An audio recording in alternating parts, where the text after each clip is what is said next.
It is now 7:34, and we're calling to order the meeting of the RTM Finance and Budget Committee.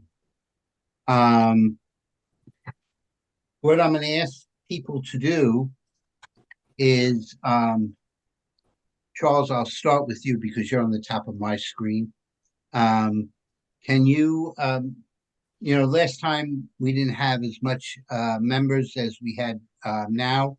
So if you don't mind, can everybody just give a little introduction to themselves, background, and other things like that? And Charles, you're first. Okay, great. I'm Charlie Powis. I've lived in Darien for exactly 20 years now. I moved in January 2005. I live at 83 Buttonwood Lane, representing District 1. Married, wife and 3 kids, all of who went through various stages of the Darien public school system. I retired about a year and a half ago after a career in banking, working all of my career in the fixed income area for 2 Canadian banks. I'm a Canadian expat from Toronto, for RBC and for Scotiabank and for Morgan Stanley as well. That's it. Pierre, you can go next. Okay, I'm Per Sexa. I've been a Darien resident now, I guess, 30 years. I have an eclectic background in banking, finance, commodity trading, insurance, and a whole bunch of other things.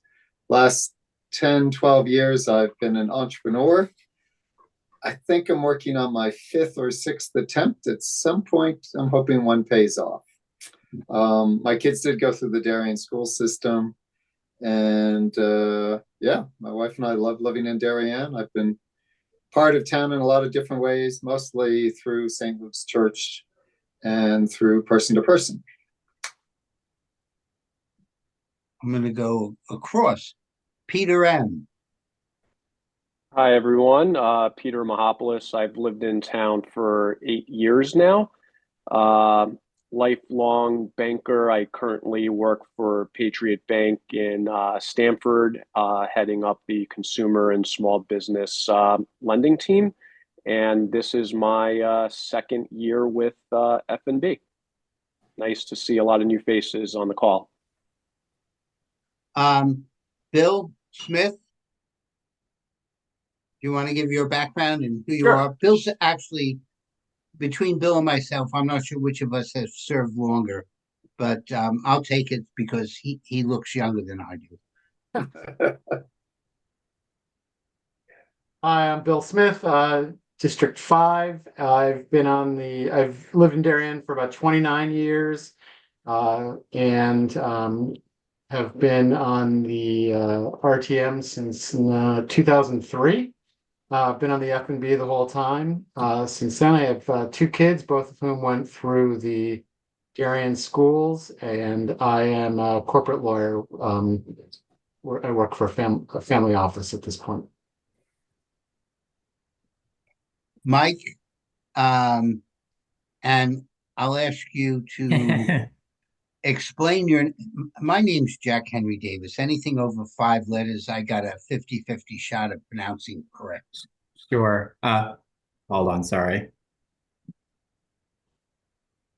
So it's Michael Carajero. I've been in Darien for 5 years in July. I have 2 girls, one in Middlesex and the other at Tokenique Road. I live on 11 Tokenique Road, District 6. And I'm a health system administrator for cardiology and CV surgery at NYU.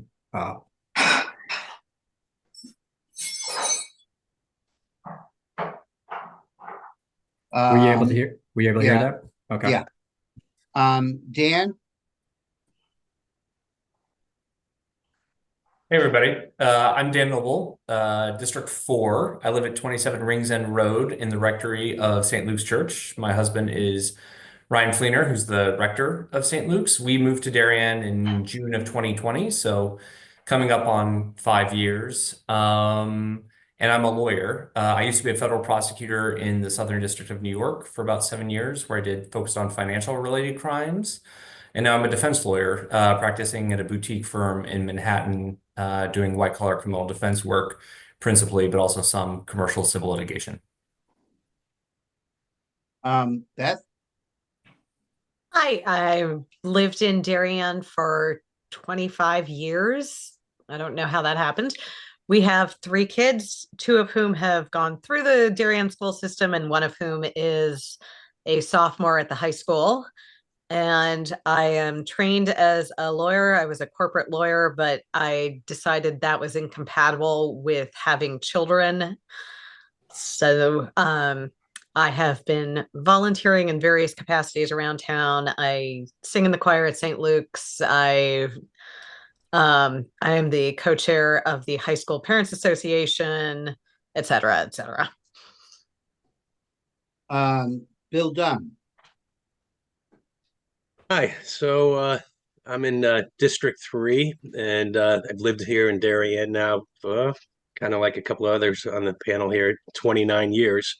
And I put a couple of 2 daughters, and both of them went through the school system, and they're one's out in San Francisco now, and one's in Boston. And my background is basically finance.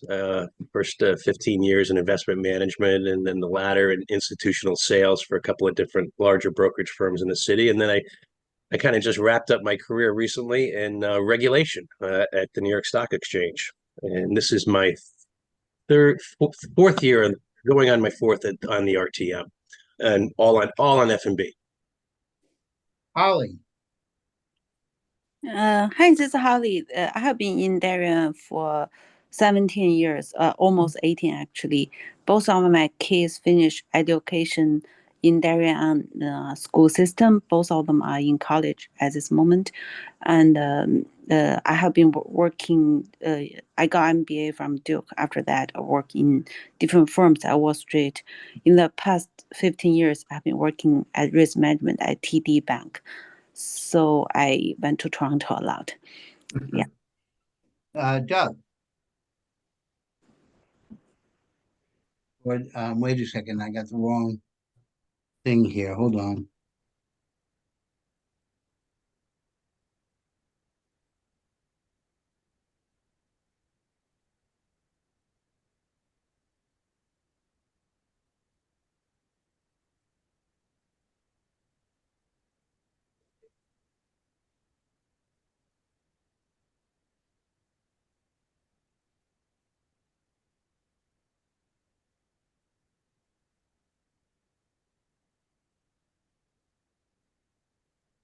Okay, is that Peter? The other Peter? We have a lot of Peters. Hi, Peter Pay. Lived in town 25 years in District 1. I've got 20-year-old twins who went through the school system, and I've been a portfolio manager for various hedge funds in my career. We have somebody listed as Barry.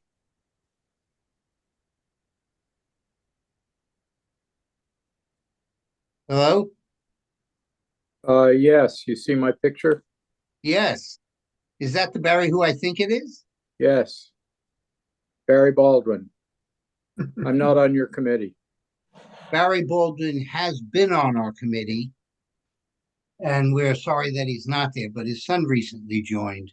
So, Barry. Yes, I have 2 kids that have just started the elementary school system, two grandchildren, that is, and 4 more grandchildren who will be in elementary school soon.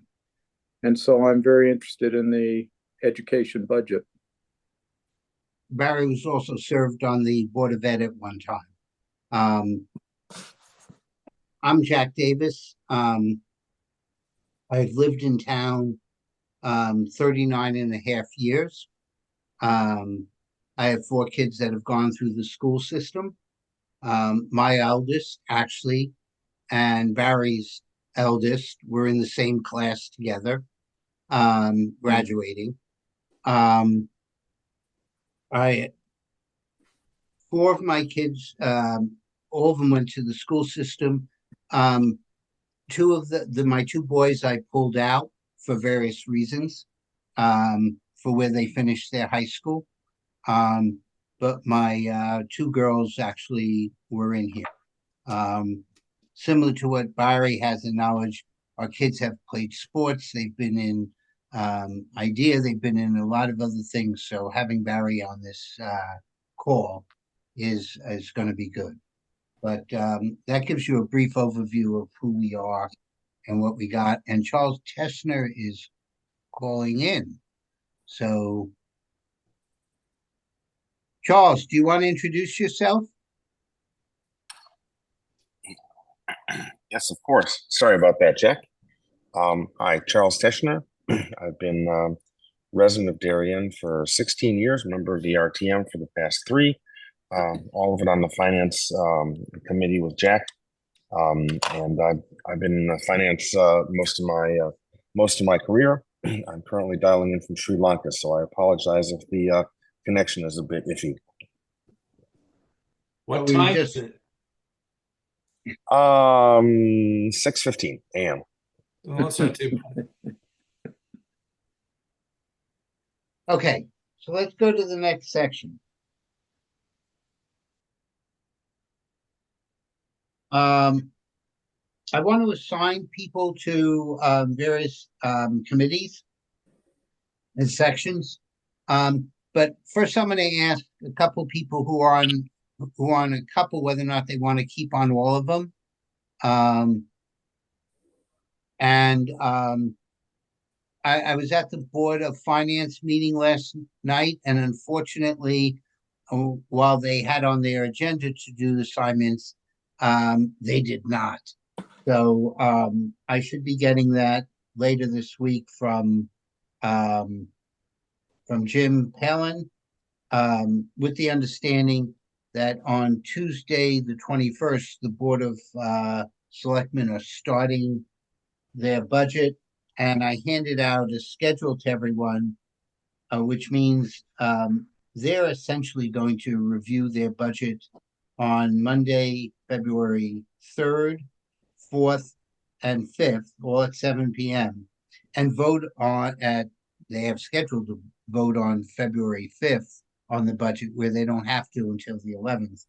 So they're going to be going through things rather quick. Bill Smith. Last year you were on Human Services, Police, and Fire. Do you want to stay on all of those? Sure, that sounds good. Okay, great. Bill Dunn, you were on Community and Environment. I'm keeping you on Park and Rec. Right. Do you want to stay on Community Environment? Because that's really sort of Park and Rec as well. Sure. That works. Okay. What I'm trying to do is ensure there's one experienced person who's gone through this. And I do have a relationship with many on those on the Board of Finance. So if we have some new people there, I've already given them a heads up to help us out, because 4 of them, or actually 5 out of the 7 members, have been on this committee at one time or another. That includes Jim Palin. So I've worked with virtually all of them at various times. Taylor was on our Board of Ed, but Rob Cordone, and for those who were here last year, Jenny Schwartz and Malin Gasserud moved from this committee to the Board of Finance during the year to fill absences. So, but I know what areas they covered on. I'm anticipating, where's Bill Dunn, that you'll see Jenny again, who shared it with you last year. So I know Rob will probably be on that. Okay. Peter, I had you down for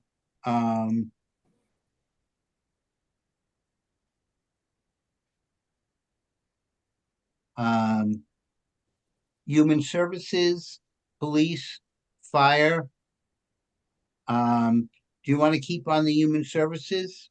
Yeah, I was assigned those committees last year as well, so that's fine. And I also noticed I was under non-educational services as well with Orphanos. Okay, I'll put you back there. Okay.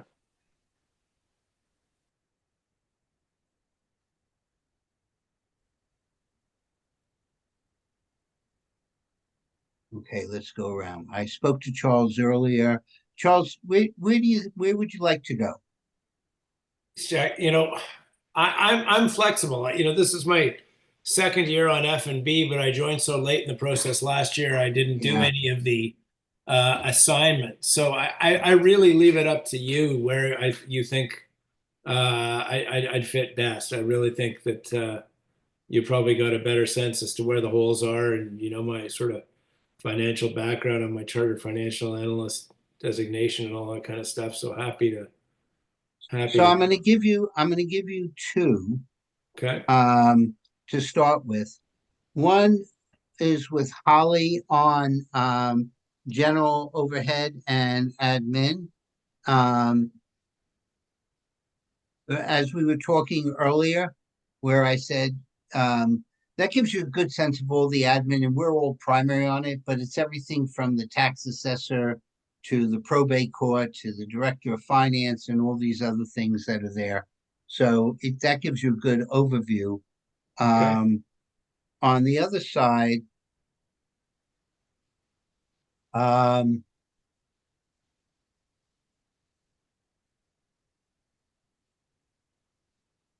going to move you to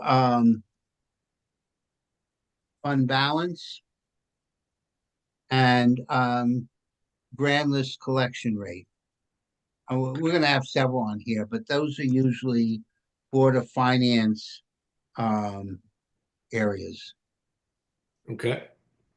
All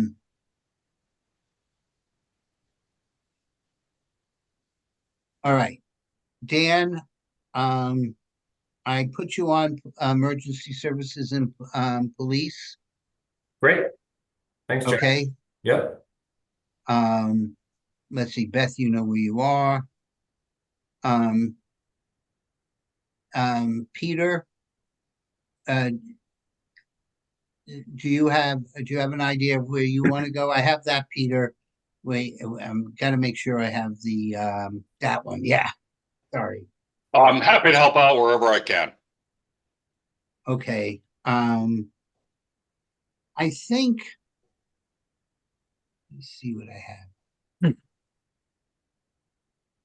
I took off some other people, so I'm going to put you on. What did I put on parking?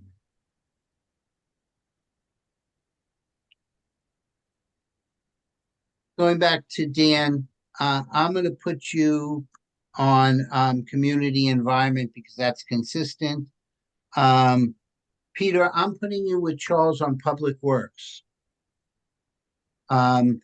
That's going to be one of the areas that they're going to look at because it's one of our bigger budgets and it encompasses a lot of things. Holly, I've taken care of you. And so I think we're pretty good on everything now.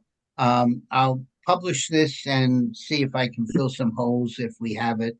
Hey, Jack. Hey, Jack. Here, I missed you. Jack. I was getting off easy here. No, nobody gets off easy. Hey, Jack. You've got me also on public works. So yeah, I took you off public works. Good, perfect.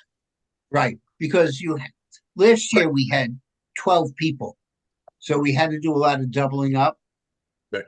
But Bill, if you're on Park and Rec, that's one of the big categories. Charles is on Public Works, that's the other, and the other big thing is police and emergency service. All good. Those are going to be the big numbers that we're going to see. Public health and safety, there's going to be various things in there. And as a combination, it's large, but not as big as those three, really. All right, so Pierre, let's take a look. Works, Park and Rec. Mike, I put you on Park and Rec with Peter, and I'm also putting you on Community. Sounds good. Because those are consistent. Have to ask a question. Pierre, you're sort of retired? Yes, Okay, no, I work from home. I work That's as a fine. That's what I fractional wanted to know. CFO, but I'm not fully retired. No. no, that's why I say sort of. I'm Yeah. sort of retired also because I end up working on things periodically, and when I don't feel like it, I don't. I'm going to put you on the library with Louisa, but they usually meet during the day. That's what I was curious about, to know that you might have availability to do that. No, I And can do then- that typically. And then I'm going to assign something else to you, and I'll send you an email on what it is when I fill Okay. out the whole thing. I'm So- happy to do whatever you need done. So I think I may actually put you on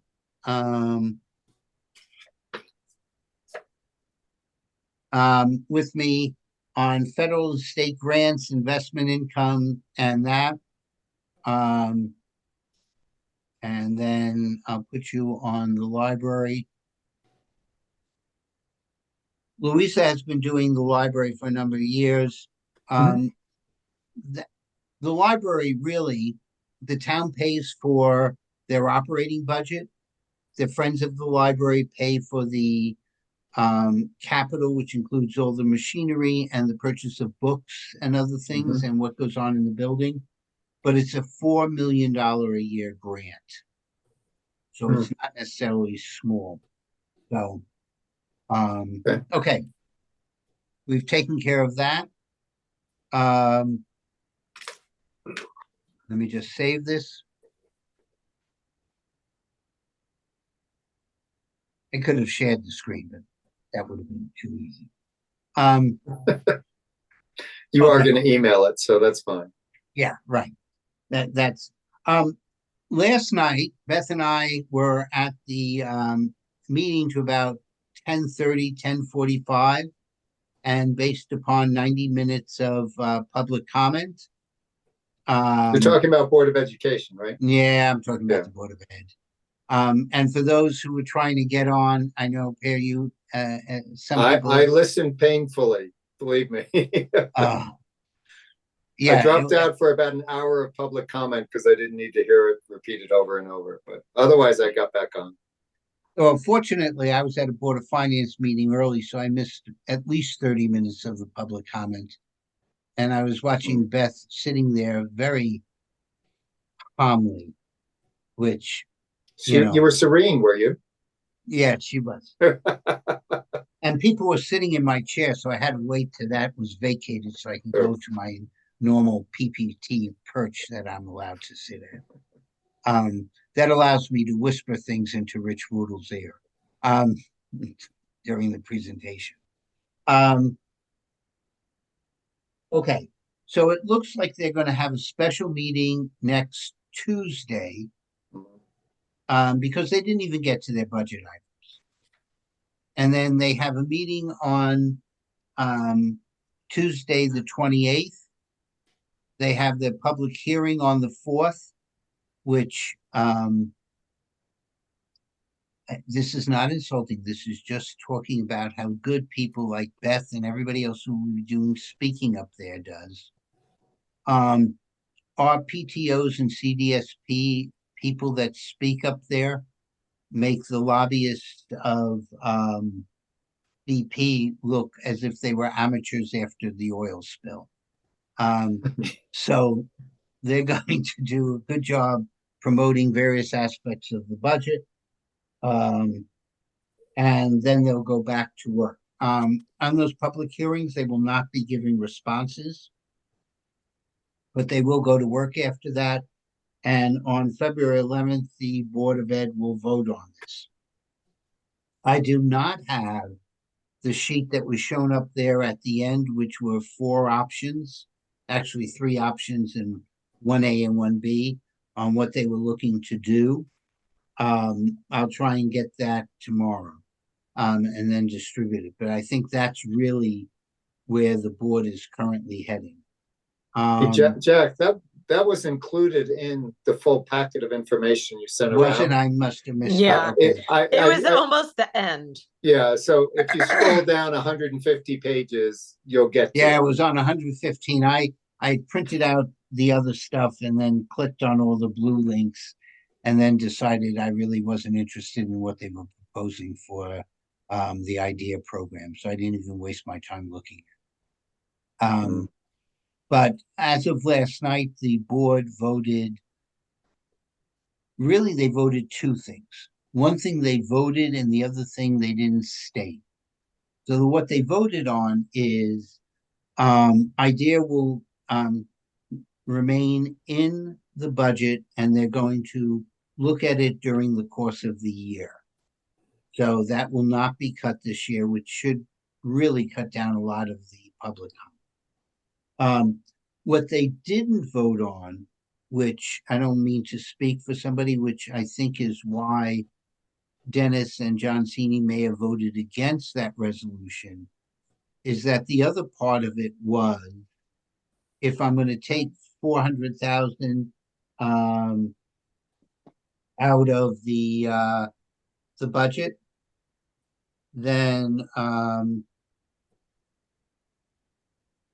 then we should also be saying that we need to we should also be willing to say that we're going to find another 400,000 to give back. And I think that was part of their concern. So, as it is, and we'll go through this later, but that's basically what we're going to have going on. So our goal is to put a document together to give to the Board of Ed by the end of the week, which is basically going to say some of our concerns. And we're in a sort of a rock and a hard place, which is similar to where they are. There's some specifics that we're going to give, like on the ski team, because that's a potential savings, or there's some other areas that at the end of the meeting, I asked them to look at that as potential financial implication. They're all small dollar amounts. And there's 1 or 2 others that we'll probably add by Friday, but I couldn't find my notes from last night. We don't have line items. So making comments on some of their proposals and what they're going to add or cut is really kind of difficult. What we do, though, is we can make comment on process. And that's something that we have been making in the past. And, and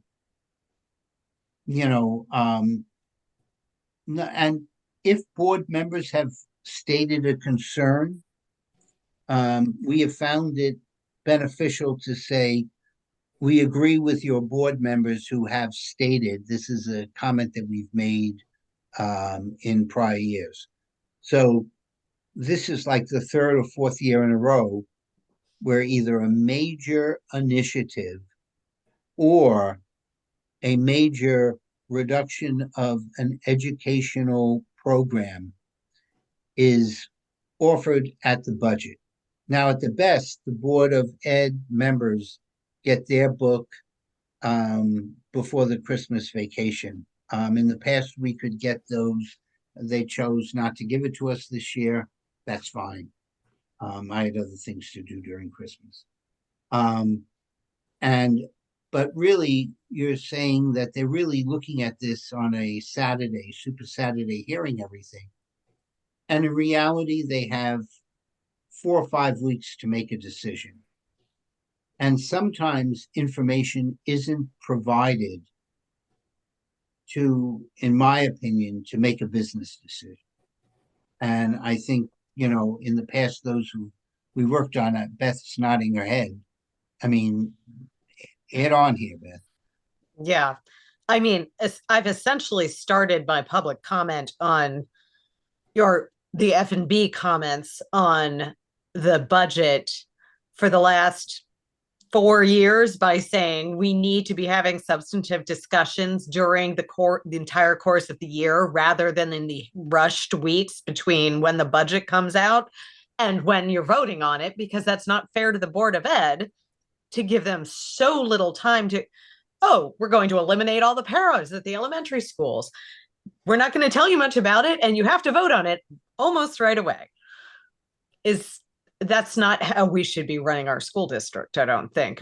That's the sort of thing that we need to talk about more in advance so that we can really understand what the nuances of the difference between having 3 para-professionals at every elementary school or having 2 essentially like interns from, I'm guessing, Sacred Heart and Fairfield coming in over the course of the year. I assume that there are dramatic differences between those, but it's hard to tell because we don't really have time to discuss it. Well, the other thing that was being discussed, and I am relating anecdotal information from what I've heard from 2 people. At the Board of Finance member meeting, a former Darien student who lives here as his dad's on the RTM, is currently acting as a para in one of the schools. And he was talking about how the behavior of the kindergarten and first grade students are really very difficult right now. The acting out and other things. In speaking to somebody else, they said one school was fully, one classroom had been taken out several times because the action of a child. And these aren't special ed children. And what the consistent comment that I was hearing is that due to the pandemic, where most of the children would have been in preschool, they weren't. And so they've missed some of the preschool to deal with the necessary socialization of what's expected in certain classrooms. And so that is, acting out now. Paul Hendrickson, who's on the Board of Finance, but he's also the CFO for Trumbull School System, says that some of the teachers and paras in Trumbull are wearing bite guards on their arms. And that's not uncommon from what I'm hearing district in our DERG and throughout the system. So, there's a question of whether or not, number one, we're going to get the interns to fit the role of what they're being asked to do, with the understanding that the interns also have to teach a class to qualify for the internship. Number two, if they're experiencing this behavior, are we going to still have these interns? Which, how do we replace them versus some of the paras who know the system in them? Now, this is a big number to deal with. This is 1.5 million that they're looking to reduce.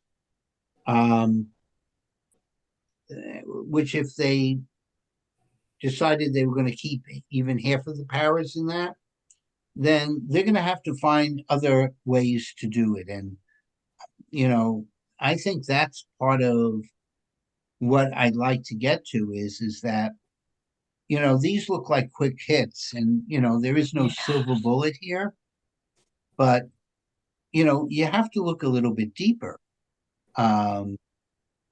There are other areas that we initiated things, and I don't know that they've been reevaluated to say, do we still need this?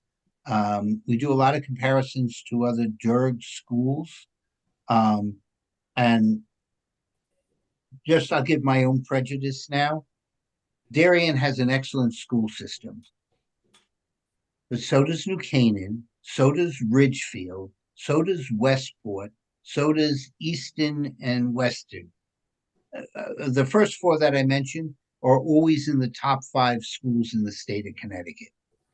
So I understand school system's important, but as Jim Palin said during his State of the Town, it's a basket of reasons why you ended up moving to Darien. For some of us, it wasn't just the school system, it was the commute into the city because we were working in the city. If I wasn't working in the city, maybe I would have looked at Ridgefield. Working in the city, there's no way I'm going up to Ridgefield to take a train in, which is already a 4-hour commute when you have to go down to the street after you first get into Grand Central. So, there's a lot of reasons people are here. But, that's something we can question, what if on, but I don't necessarily want to make a comment. It's, we haven't heard the rationale for. On the, I took what Beth gave and we'll distribute it, and I wrote up a couple of other things.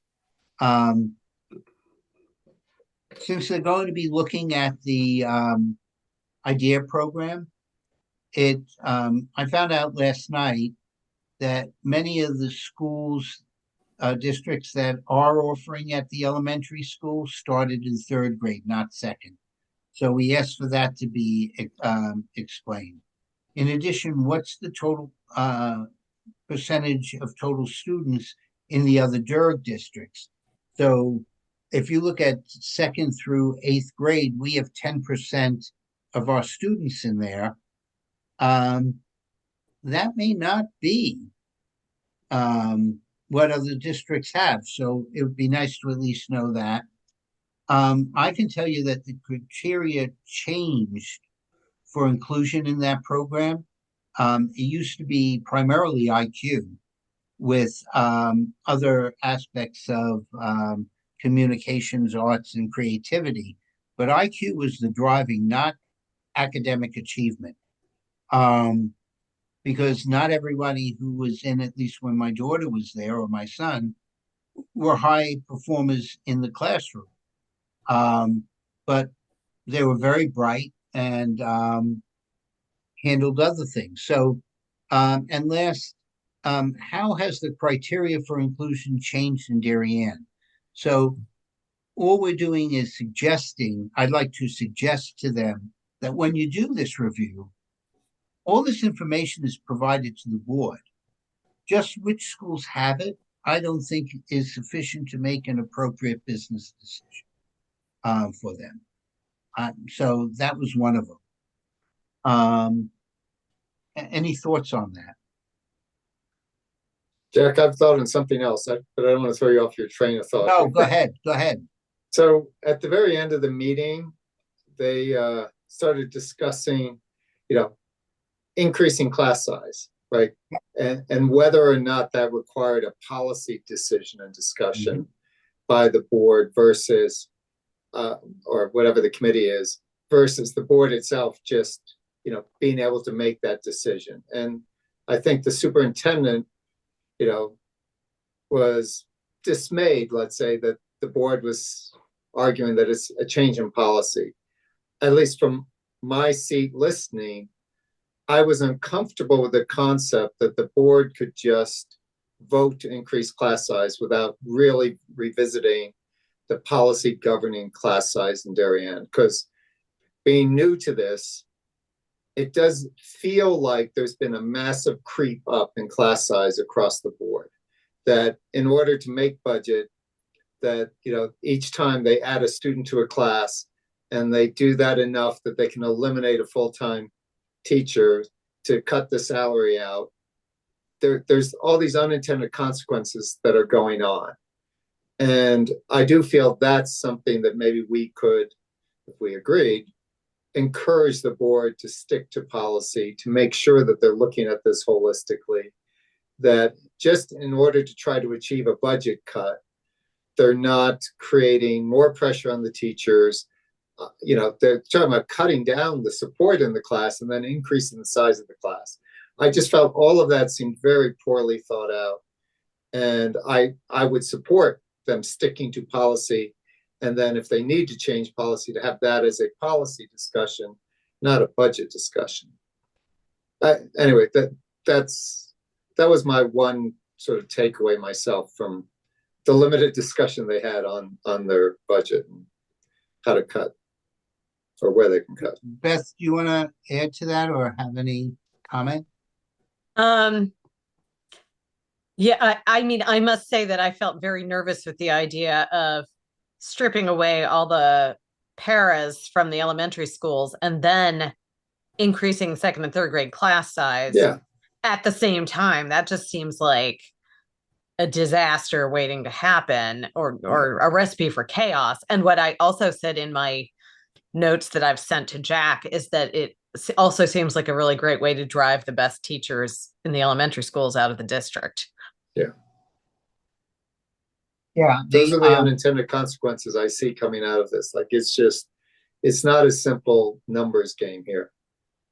Well, this was discussed last year because that was one of the proposed changes that the superintendent made for last year's budget. So they had a significant conversation on class size and other things like that. I know schools need to set policy. I always get a little bit concerned about policy. I like things like guidance because it gives you some flexibility where you need it.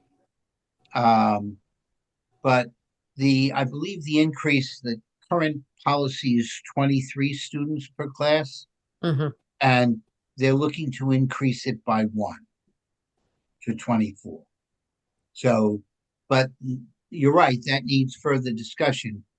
They could not do that in the budget until the policy committee, number one, approved that change. And then the board would have to approve it before they could take the savings associated with what the superintendent proposed. But this is something that superintendent proposed last year as well, is increasing class sizes. But yes, we can put that in.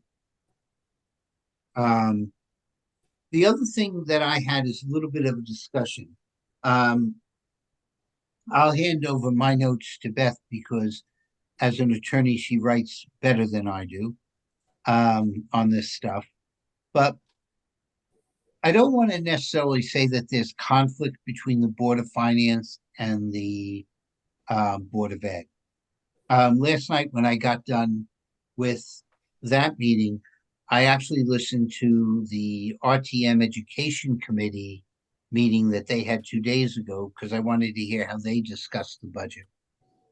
And Peter Mesek did a wonderful job talking about, we could have a 7% increase as was originally proposed prior to the Board of Ed giving guidance to the superintendent in December.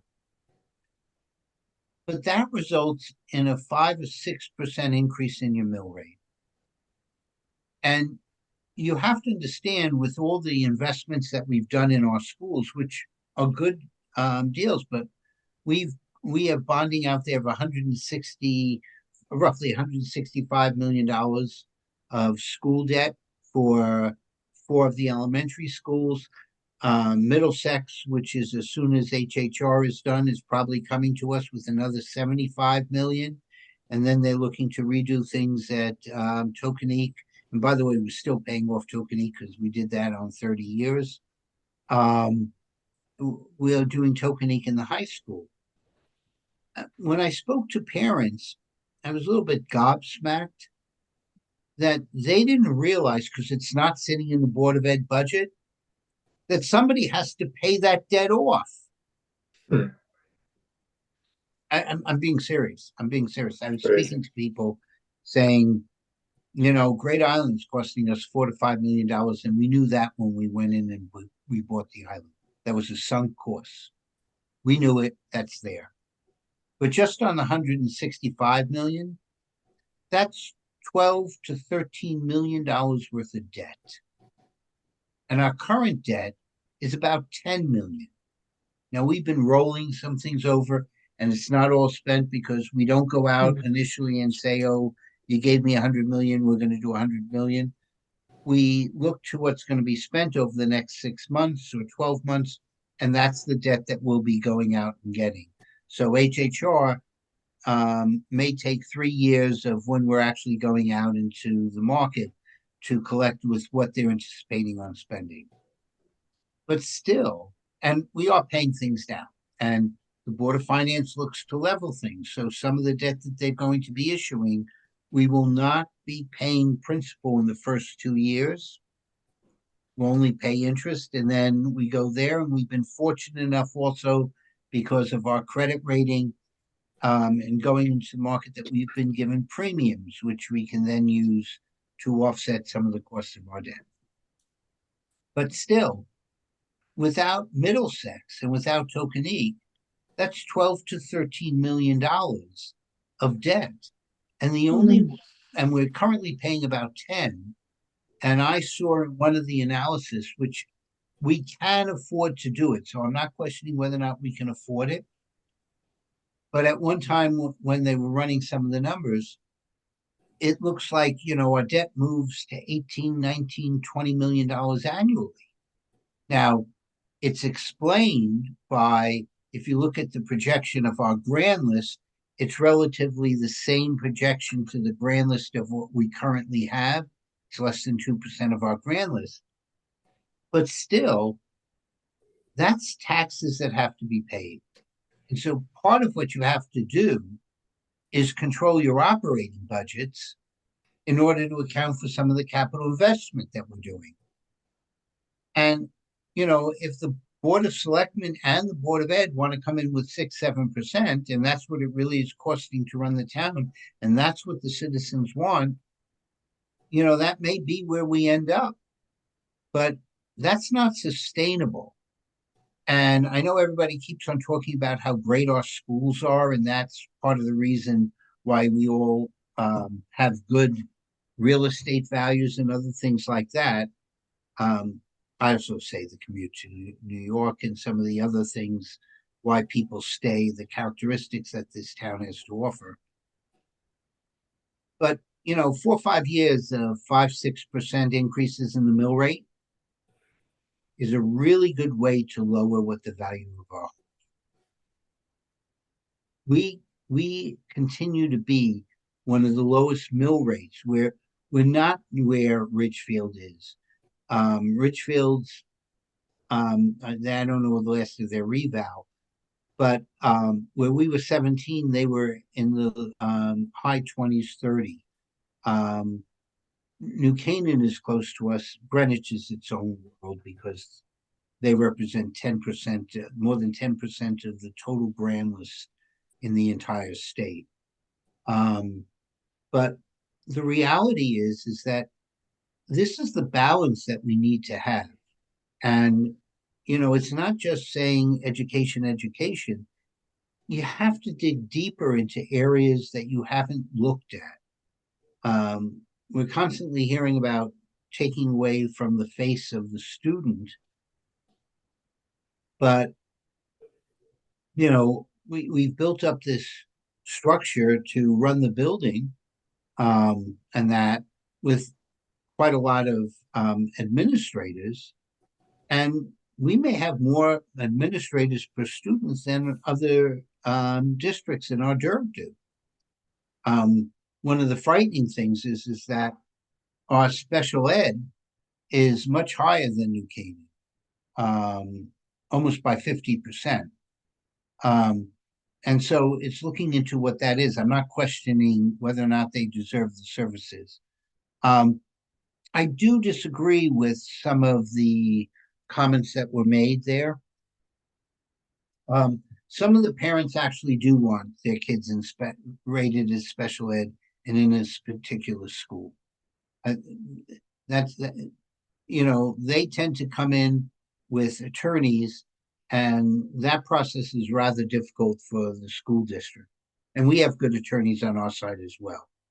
And while we want to support the needs of the children, I had a high needs special ed child.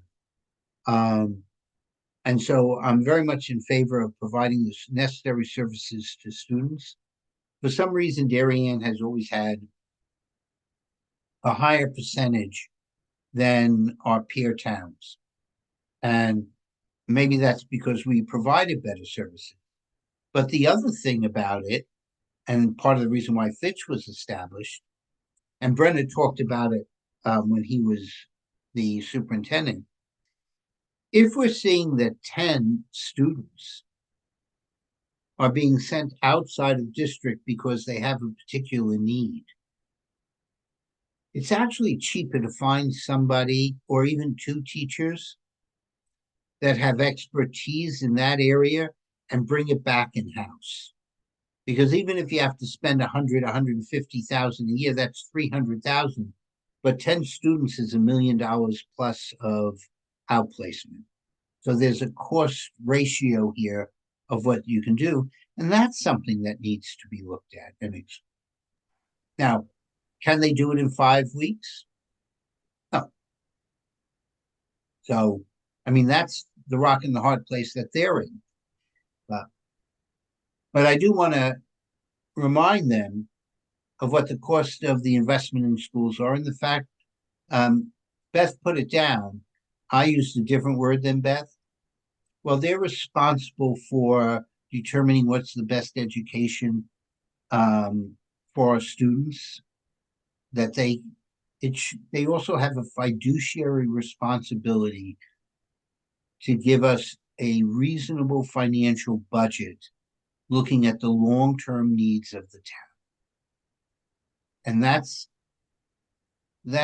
not necessarily I'm hearing from all of the members on it.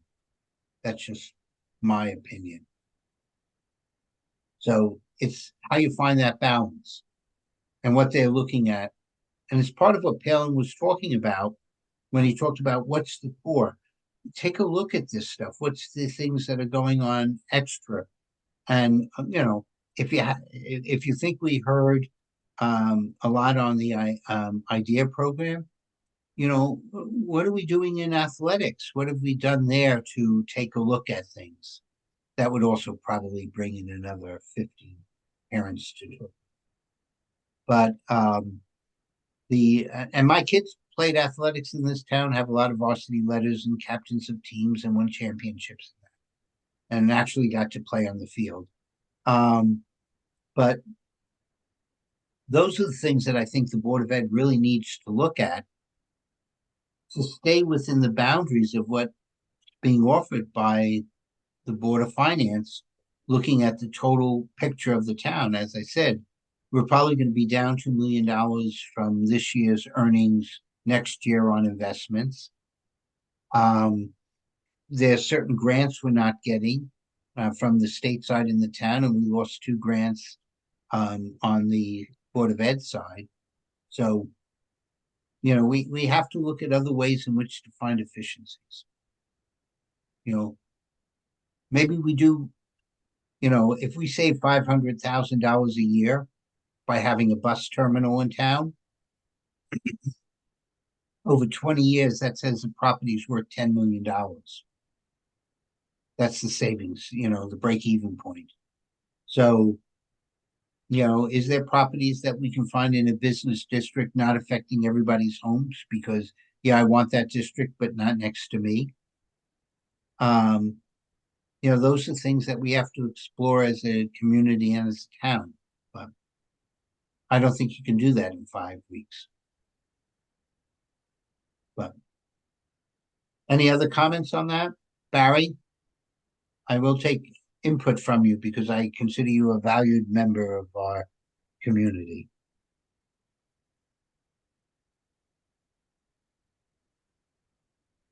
I think you covered it pretty clearly, Jack. I was interested to hear that the the Board of Finance doesn't think that the quality of our schools is a major reason for living in Darien because there are so many other good school districts. Well, Not sure I buy that. I'm not sure that that was my impression. I'm just saying there are other school districts because when I speak to people, the same towns 40 years ago that we were looking at are the same towns that they were looked at.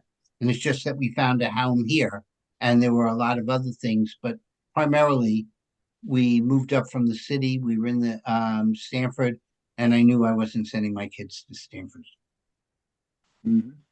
So we knew what the good school districts were. And really, it was, I think you the know, quality of the schools is a major issue for the town, for the taxpayers in the town. I would agree. I agree as well, because while there are other things that draw people to Darien versus, say, New Canaan, maybe you want Long Island Sound, you wouldn't be looking at it if the schools weren't equivalent. Right. Yeah. Right. No, that's fair. That's fair because otherwise you could go to Norwalk or Stanford. Right. They've got Long Island Sound too. Yeah, they have more of it than we do. Yep. I have a question and maybe a comment. They started off the meeting last night that they were supposed to expect a 70% funding from a specific source, but now they're going to get only 59% funding, so they have to come up Oh, with. I'll explain that. Okay. Okay. So there's something called excess cost reimbursement, which is really supposed to be the safety net for the school districts to cover their special ed expenses. And everybody does it different. There's only 2 states that does it similar to Connecticut. In Connecticut, they take your average student cost and they multiply that times 4.5%, 4.5 times rather. So if I'm just going to go and do something easy. So if the average cost of a student was 20,000, they would come up to 90,000 in that calculation. You have to track every student allocated cost as if you're doing a cost accounting system. Hours spent, the cost of that, other services received, transportation, this, that, and the other. And any expenses over that $90,000 is available for reimbursement from the state, right? So that's what we submit to the state. I'm not going to, I'll mention one little nuance. If you're sending a child to a out of district school, but the state does not recognize that school as being one to meet that service, regardless if you're over the $90,000, that school will not qualify for reimbursement. So it's always important that we're managing both. That used to be the rule, and everybody there's a pool of money. It used to be about $140 million for all the schools. And we were one of the first districts that really realized that this could cover our special ed costs. And we were really good at it. And especially after COVID, the amount that's put into that pot, it's now bigger than 140 million, maybe 180. But it's every school district in the state is putting into this pool. And they realize that if they did the same percentage, that wealthier communities like Darien were getting the same amount of percentage as places like Bridgeport, Danbury, Waterbury, Watertown. So they set 3 criteria for it, which was, I call it the Gang of 20, which is the 20 wealthiest towns and communities in the state. We get the lowest reimbursement rate. All right. And by the way, it's not just down in Western, it is places like Avon and a couple other school districts up around the Hartford area that have equivalently very good schools, and they're in the same category as we are. But it's mostly down here. So we get one rate. Then the middle gets another rate. And then those that are the 10 or 15 poorest cities get a higher rate than we do. All right. Tax bases, I'm not going to get into the politics. Not worth it. We were promised, in theory, to get 70%. It shouldn't have been below 70%. But especially since COVID, the amount of submissions has grown so significantly that even at their lower rate and increasing the total pot, which I believe they did last year, and I heard somebody yelling about it now that, they have to even put more in it this year. They lowered our 70% rate to 59%. So that's what they were talking about. When we build the budget, we had built in, even though we only got 65% last year, we had built in, we being the Board of Ed in the town, had built in a reimbursement rate for the current fiscal year of 70%. And that didn't work out. Now, what we're hearing is, and this is another part of the equation, which is, I didn't forget. So Beth, can you remind me to add this to your notes? We estimate what our how much we're going to be sending to the state for reimbursement. We have to do that to build the budget. So even though the rate was reduced to 59%, I'm just going to say 60, it's easy. Let's say it's reduced to 60%. What we don't know from what the Board of Ed administration has reported is whether our submissions are going to be greater than what we put in the budget or less than. If it's less than, it's even a bigger hit because the budget was based on, let's say, $5 million of submissions. But if we're only doing $4.5 million, we're losing even any of the money on that. But if they did 5 million and we're now submitting 6 million, the amount that they have to make up in the year may be less than what they're doing.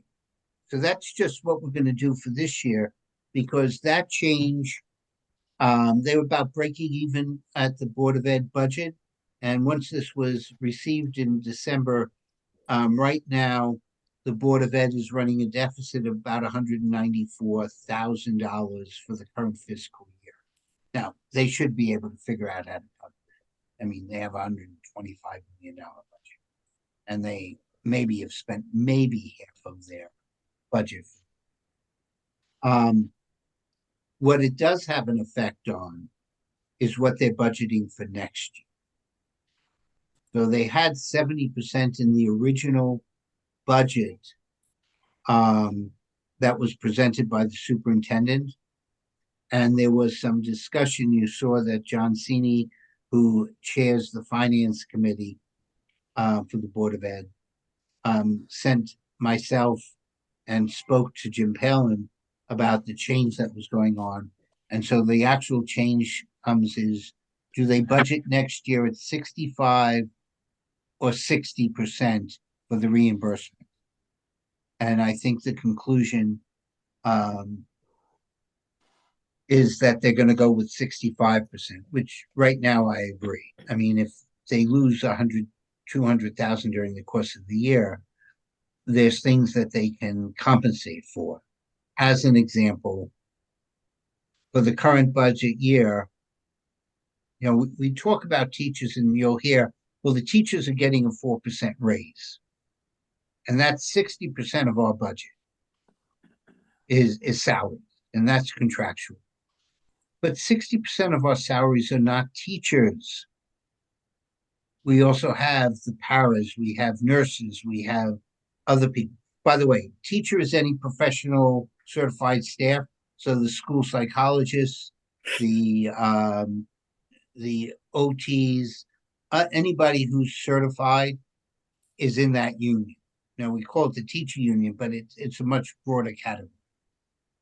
But not everybody gets a 4% raise and of our staff.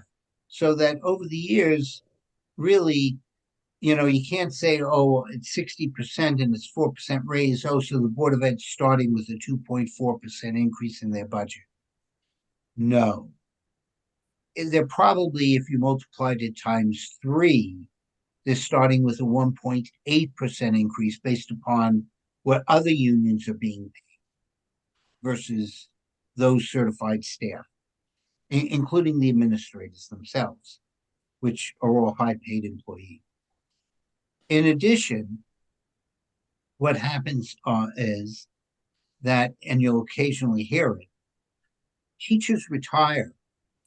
And since your pension follows you wherever you teach in the state of Connecticut, if you teach 15 years in Darien and you're just dead tired of commuting every morning on the Merritt in that parking lot to come here, then you might say, I live in Newtown, I'm just going to transfer over to Newtown.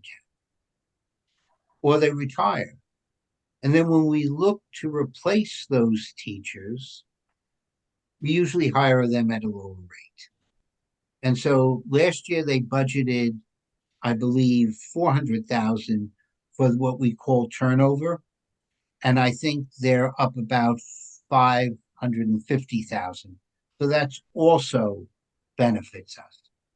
And the last thing I did want to mention on the professional staff, if you hit that top grade, usually the 4% is because you're moving up a grade because you've been here for a year, and there's an increase in the payment to that grade. So it's almost a double hit, all right? When you're at the top grade, you don't move up anymore. And the increase to that top grade is typically about half, if at most, of what the base, when we say, oh, this is an average 4% increase or something, give them 4%, but it actually works out to 3.5 because we have a very senior group of teachers who've been here for 20 years or so and are at the highest level with either a master's or a doctorate. So their salary increases are less. But that's part of what goes on here. So there's other little, there's other nuances that we haven't really discussed yet. And I'm sorry that I went on union when you were asking about the ECR, but I hope I've answered the ECR appropriately. Yeah, thank you for that. Yes, thank you. So, but yeah, I want to ask what their submissions are, Beth, for this year and whether or not it's good for budget. Only because if they can't find it, then they're going to come back to the Board of Finance and the RTM. Well, actually, they'll go to the Board of Selectmen, Board of Finance, and the RTM, because the Board of Selectmen controls the general fund. It's town money. And so otherwise they wouldn't be involved in a Board of Ed thing, but in this case they are. And they would look for us to provide supplemental funding. So we try and track that. And the last 2 or 3 years we have in February, we give an update to the RTM on where the expenses and revenues are for the town over the last 6 months. So we'll probably do that again when we meet on February, since we're not meeting this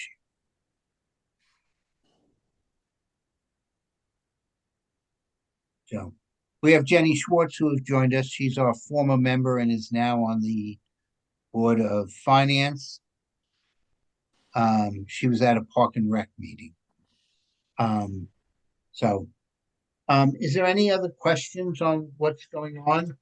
Okay, so here's the last thing. Are there any other comments on the Board of Ed? I was about to say if people have any thoughts or comments that they would like me to put in the document, I'm compiling all the comments we've made or have discussed into a document that will be given to the Board of Ed on Friday. If anybody has anything, then please email it to me and I'll make sure it gets added. We will try to do a distribution prior, but so that everybody reads it, because I think it's important that everybody looks at it and sees what we're saying as a team. If necessary, I'll beg Jill to open her emails on Saturday, which I'm sure she's already doing, to get our document that we're going to be a day late. So here's the last thing, and I want to offer this to everyone. We have a lot of new members. Yeah, go ahead. I just want to mention one thing, and it's a conversation that we had last year, and that is, I think that we need to keep in mind as the RTM Finance and Budget Committee that we represent the interests of all the citizens of Darien, not only those with kids. So the latest stats that I saw, and maybe they're not 100% accurate, is that 46% of the households in Darien have kids, and therefore by extension 54% do not. But so when we listen to what the Board of Ed says, we have to understand they're only representing directly anyway 46% of the families in the town.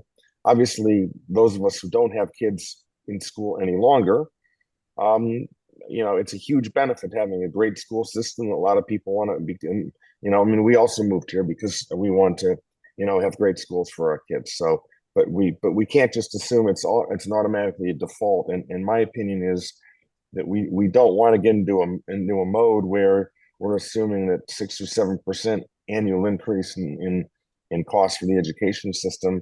We can't assume that's normal. I mean, we've been able to ride the wave, obviously, past few years of, housing price increases and all this kind of stuff, but we can't assume that's going to go on forever.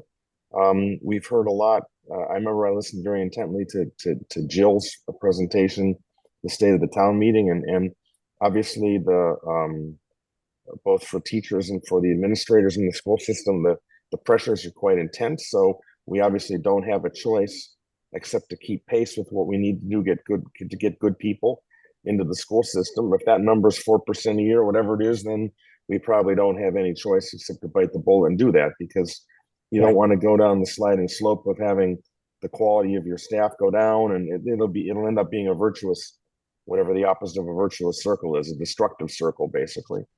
But anything above that,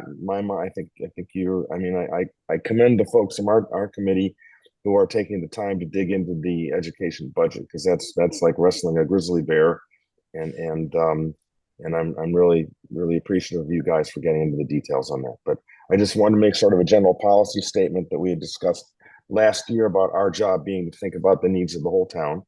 We certainly don't, in my opinion anyway, certainly we and our neighbors in our district, don't want to live in a town where people come for X number of years, and as soon as the kids are done with school, they pull the plug and move on. And then we'll just end up being a commuter city as opposed to a town in its own right. And I don't know what other people have as a vision for their town, but I think we want to just be more than a bedroom community with a school system where people come and go. I'm going to add to that two things. I always, as I mentioned, Barry and my kids were in school about the same time. When I used to speak about some of the teachers that I had, and I was there when you went, my first set of kids went Oxbridge and then Royal, and then my second set just went Oxbridge before they went to the middle school. The strength of the school system wasn't the criteria or the curriculum that they were teaching. We had a slew of really good teachers. who would on Friday mornings before the tests, you saw all the cars pulling up because they were going to go and do an update to make sure that the kids were doing well. I was in with one PPT with my younger daughter where a math teacher's talking to us, and she's good at math, but she was having difficulty in one area because of dyslexia. And he had given her extra work to sort of like work on that.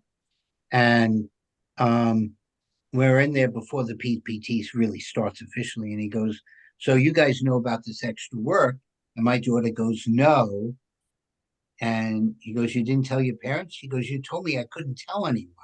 So she didn't tell us either that he was doing this type of work, but she wasn't the only person that he was doing it with. Those type of teachers have really been the backbone of what's been going on in the school system. And you have to pay to keep teachers of quality in this area. And you know, so I fully agree with you. I'm going to give Beth my start to the document, but I start off basically saying, look, you have to look at the whole town. And while we value our schools, we've made investments. We have debt that we're going to have to pay. And quite honestly, the Board of Finance didn't pull a swag here with some number just out of the air. There were things that they're looking at, looking ahead of what investments we have to do, looking at what the debt growth is going to be, looking at the reduction in the investment income, and looking at all these things and pulling it together to determine this is an appropriate range for the mill rate increase, but with understanding that if you do X, Y, and Z, I mean, part of what the Board of Ed was told is that we want a mill rate at, let's say, I'm just going to use a number, 3.5%, but you can come in at 4.5% and we'll get it down to 3.5. But if you start going above that, that's where we lose the resources to what I was saying last year, mask the real cost of what it is to run this town. And if you remember, I kept on saying, we know what the real operating costs are, and I'm not anticipating that the Board of Selectmen, by the way, is going to be any better than what we initially saw from the Board of Ed. And so, you know, and we're losing some of the resources that we have. And quite honestly, you know, if we are going to invest in our schools and some other things long term, I personally do not think that we can bond everything of $1 million and up. There's some things we should just actually pay for that year and be done with it. $1 million is 10 basis points. It's up and it's done, and we can't keep on nickeling and diming things, kicking cans down the road. So, I mean, that's just my opinion. There'll be more discussion on that. But that, so I appreciate your comments, Charles. I fully agree with what you said. So here's something that I'm going to offer, and I'll send it out. But rather than going through those documents that I showed, that I sent you on what the budget is, I'd like to explain how we got there, which does explain ECR, that does explain what the Board of Finance is looking at, which does explain things that the Board of Selectmen and how they operate and what's going on. And so I'm going to throw out a couple of dates that, you know, we can have a special meeting, and anyone who wants to join, I'll go through what we how the town builds the budget. And you know, you'll hear at the start of the Board of Finance meeting somebody talking about, you know, inflation is this, that, and the other. But if you actually ever took a course in economics and actually didn't fall asleep in it, the fact of the matter is that most of the items that determine what inflation is have no effect on the school or the town budget. Where we do see where inflation affects us is when we're doing a new building. HHR, based upon the initial estimate of what it was and ending up at 103 million, that was due to inflation.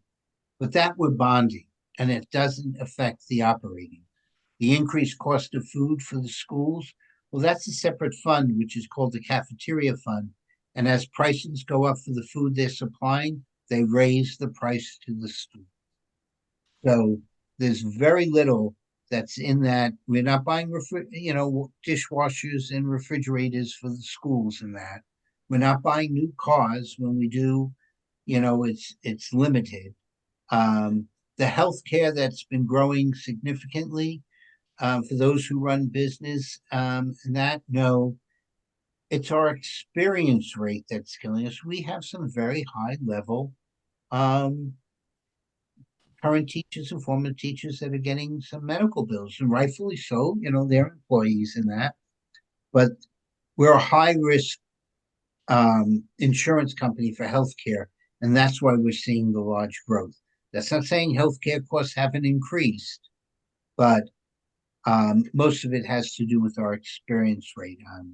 At one time, I think they said last year, and Beth, if somebody else can remind me, I thought they said that we had over 20 people who had healthcare costs of $500 to $1 million, or over $1 million.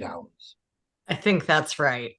Yeah. So when you have that, that's what's raising our rates, because we have a cap on what they can charge us in any given year. And so they've been losing money on Darien. But it's not the increase in healthcare costs. So anyway, so I'm going to put out a thing, and we can do that. It'll be a taped meeting.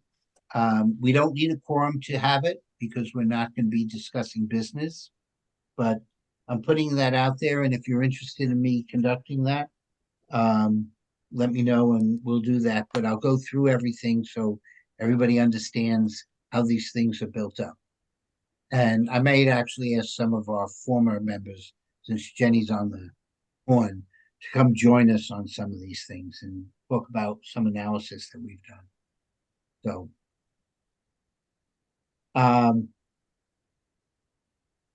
Peter, did you have a question, or are you just liking the concept? Gotcha. All right. So with that, I'll take a motion to adjourn. Our meetings are running longer than they typically do. I try to have meetings run less than an hour. We've just had a 2-hour one and an hour and a half one, but hopefully they will get shorter. Hey, Jack, didn't you have to approve your minutes? Yeah. Oh, yes, sorry. Can I have a motion to approve the minutes? So And we're moved. going to say as agended. I'm going to have Pierre as the one moving it, Beth seconding it. All those in favor, raise their hand. Thank you. Just a factual inaccuracy on the minutes. It showed that Charles was there. Yeah, and, we corrected those. We've okay. had that. We corrected some of the people that abstained, and we corrected some names which were flipped. So there's been several, and Holly did a wonderful job keeping up with this, and so I really appreciate it. And that I'm the worst clerk in the world to take minutes. So I appreciate anyone who does a good job of it. And Holly does. So we'll double check and everything, but do look at our minutes to make sure that we get all the corrections. Okay, now I'll take a motion to Motion to approve as corrected. yes, it is approved as corrected or as amended.